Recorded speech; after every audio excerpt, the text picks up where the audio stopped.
जिस मदरसे में ज़कात का मसरफ़ है वहाँ ज़कात देना जायज़, और जिस मदरसे में ज़कात का मसरफ़ नहीं है वहाँ ज़कात देना जायज़ नहीं।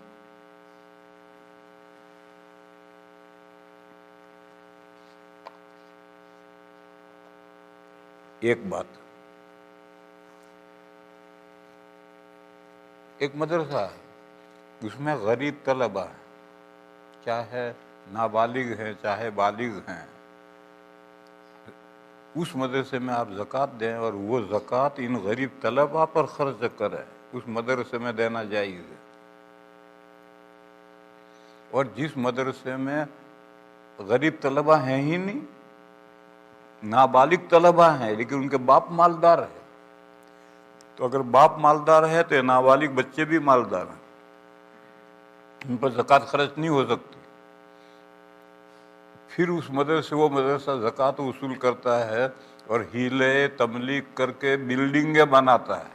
ऐसे मदरसे को ज़कात हरगिज़ नहीं देनी चाहिए, ज़कात देने से ज़कात अदा नहीं होगी। और ये जो हीले तमलीग है वो महज ढोंग है, हीले तमलीग से कोई हिल्लत नहीं पैदा होती। फतावा रहीमिया में लिखा है कि हीले तमलीग ढोंग है, उससे कोई हिल्लत नहीं पैदा होती। और इमदादुल फतावा में लिखा है कि हियल दियानात में हिल्लत वाकई का फ़ायदा नहीं देते, सरसरी हिल्लत पैदा होती है। अगर सही हिला हो तो अभी हकीकत में अल्लाह के यहाँ हिल्लत नहीं पैदा होगी, सरसरी दुनिया के एतबार से हिल्लत पैदा होगी। बस ये हीले तमलीग तो महज ढोंग है।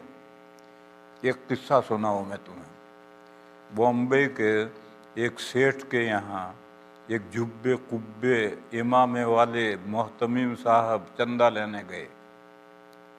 देखने में बड़ा जोर का आदमी था, हजरत खिजर मालूम होता था। तो उस सेठ ने जो चंदा देना था दिया। फिर उसने कहा, हजरत मुझे एक मसला भी बता दो। क्या?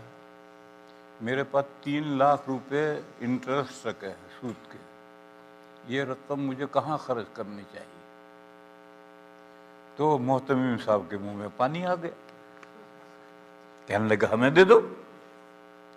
तो उस सेठ ने कहा ये तो सूद की रकम है, गंदी रकम, आप क्या करेंगे? कहने लगा हम उसको पाक कर लेंगे। उसने कहा गंदी रकम पाक हो जाएगी? हाँ, कैसे पाक करोगे? तो उन्होंने बतलाया कि मदरसे के एक तालिब इल्म को बुला कर 10,000 रुपये देंगे और कहेंगे कि तेरा जी चाहे तो मदरसे में दे दे। वो दे देगा मदरसे में, नहीं देगा तो हम टांगे तोड़ देंगे उसकी। ये मैंने बढ़ाया अंदर। उसने सुना गौर से, उसने कहा कि इस तरह हेर फेर करने से वो रकम सूद की पाक हो जाएगी? मैंने कहा पाक हो जाएगी। तो उसने कहा कि मेरी दुकान में गरीब नौकर हैं, ये हेर फेर मैं कर लूंगा। तो उठना भारी पड़ गया, फिर उठना भारी पड़ गया उसको। उस सेठ को दीनदार बंदा था, उसको करना नहीं था ये, लेकिन उसने कहा कि अगर इस तरह से हेर फेर करने से तो सूद की रकम पाक हो जाएगी, तो ये हेर फेर, मेरे दुकान में बहुत से गरीब तो नौकर हैं, मैं ये हेर फेर खुद ही कर लूंगा। और मेरे भाइयों और आगे बढ़ो, जो मिलियनर हैं वो अपनी ज़कात क्यों देंगे किसी को? तो वही अपने नौकरों के साथ हेर फेर करके ज़कात खुद ही रख लेंगे। अगर मोहतमीम हीले तमलीग कर सकता है तो ये मालवाला क्यों हीले तमलीग नहीं कर सकता? उसके लिए जायज़ है तो इसके लिए क्यों जायज़ नहीं? इसलिए हीले तमलीग महज ढोंग है। और ऐसे मदरसों में जहाँ ये होता है वहाँ हरगिज़ ज़कात नहीं देनी चाहिए। ज़कात दोगे ज़कात अदा नहीं होगी। और आपको मालूम नहीं है तो वो जाने, आपको मालूम नहीं है और आपने रकम दे दी तो वो जाने।